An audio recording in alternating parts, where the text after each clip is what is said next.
অভিজাত এক শহর ছিল বিত্তবান লোকেদের বসবাস। হঠাৎই এক দুর্যোগে ধূলিসাৎ হয়ে যায় গোটা শহর। পাথরের মূর্তিতে পরিণত হয় নগরের মানুষ, পশু পাখি, গাছপালা, যাদের দেখলে মনে হবে তাদের দেহে কখনোই প্রাণ ছিল না। বলছি ইতালির অভিশপ্ত নগরী পম্পেইয়ের কথা। ঠিক কোন পাপের আগুনে ধ্বংস হয়েছিল এই শহর? কি বলছে পবিত্র কুরআন?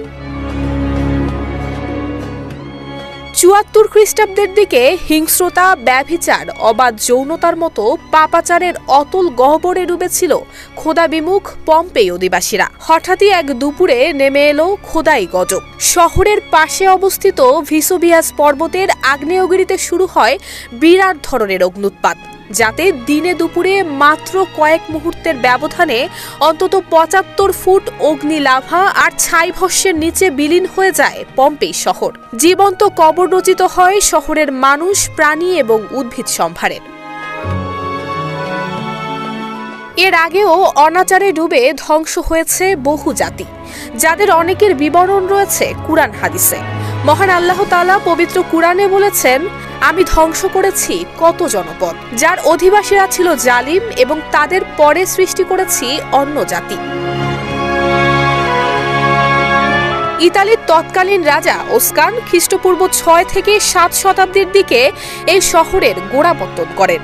এরপর ইউরোপে সংঘটিত বিভিন্ন পর্যায়ের যুদ্ধ বিগ্রহের মাধ্যমে খ্রিস্টপূর্ব ৮০ শতাব্দীর দিকে এই শহরটিতে রোমান সাম্রাজ্যের অধিকার প্রতিষ্ঠা হয়, আর সেখানে গড়ে ওঠে রোমান সাম্রাজ্যের অন্যতম শিল্প বন্দর। তখন থেকেই রোমানরা বসবাস শুরু করে এই শহরে। ক্রমান্বয়ে সেটি হয়ে ওঠে সমকালীন বিশ্বের অন্যতম বিত্ত বৈভব আর অভিজাত নগরী।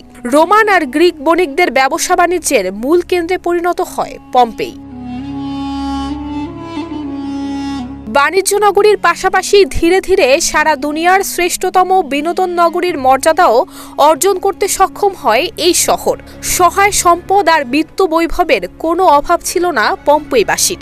কিন্তু এত সব নিয়ামতের মধ্যে ডুবে থেকেও পম্পেইবাসী ভুলে গেল মহান স্রষ্টাকে। তারা লিপ্ত হলো নানান ধরনের অসামাজিক কার্যকলাপে।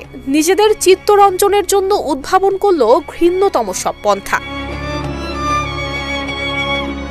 নিছক বিনোদনের জন্য জনসমাগম করে বিপুল জনতার সামনে তারা মানুষ এবং পশুতে, কখনো আবার মানুষে মানুষে যুদ্ধ বাঁধিয়ে দিত।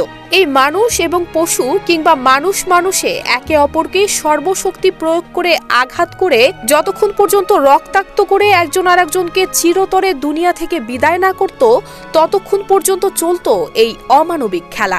এমনই ঘৃণ্যতম বর্বরচিত সমাজ ব্যবস্থা যখন সেখানে মাথাচাড়া দিয়ে উঠল, তখনই নেমে এলো মহান স্রষ্টার ক্রোধের আগুন।